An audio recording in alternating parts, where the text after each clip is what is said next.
Hi there, this is Kristen. And you are watching Daily Top Stories on Newsline's 365. Today's first story is from India. India has overtaken China in aviation safety in 2022.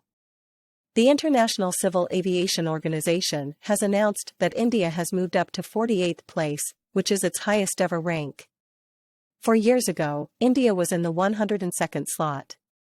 India ranks higher than China, 49. The International Civil Aviation Organization has announced that India has moved up to 48th place. This was announced on Saturday by the authorities from the Directorate General of Civil Aviation, DGCA.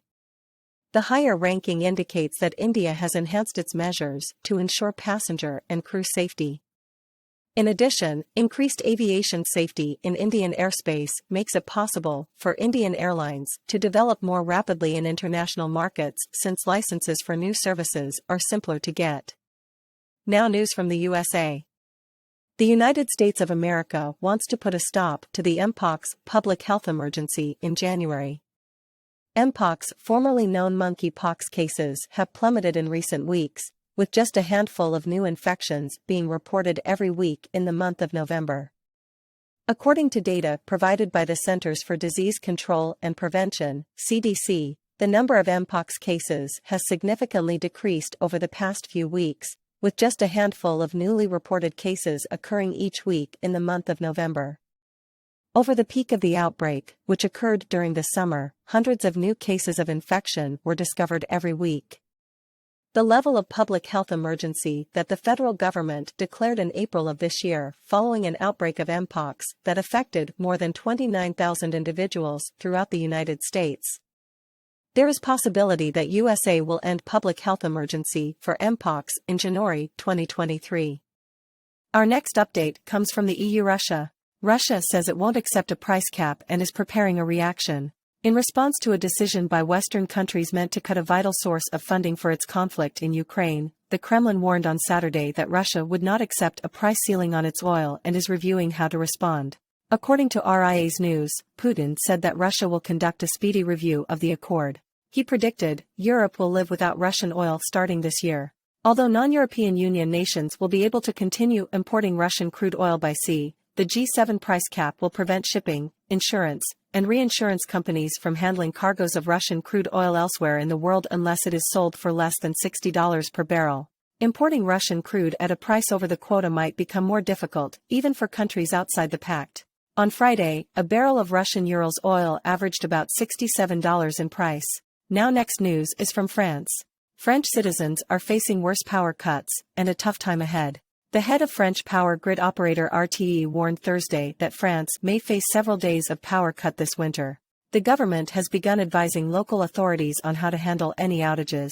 In an interview with French TV station TF1 this week, Macron denied the possibility of power cuts was linked to weak management of EDF's nuclear plant restart program. Macron added, "First, no panic. It is necessary for the government to prepare for severe scenarios, which may involve turning off energy for a few hours every day." EDF has faced an unprecedented number of nuclear reactor outages, cutting nuclear production to a 30-year low as Europe scrambles to replace Russian gas supplies. Now next news is from COVID-19. The US could bring back its mask mandate soon, as new COVID cases rise since the number of COVID-19 instances and hospitalizations in Los Angeles County continues to rise. It is possible that mask mandate could be reinstated shortly. Public Health Director for Los Angeles County Barbara Ferrer stated Thursday that the county, the largest in the United States, has rose to medium levels of COVID-19 transmission, and that face covering would be required if the county reached high levels. The health department reports that the number of new COVID-19 infections in Los Angeles County has reached its highest level since August 26, with an average of 2,490 per day as of December 1. According to Ferrer, the true number is likely far higher because many people who test positive with at-home quick tests don't submit their findings to health officials. Today's last news is from Twitter. Research indicates that hate speech on Twitter rises after Elon Musk takeover.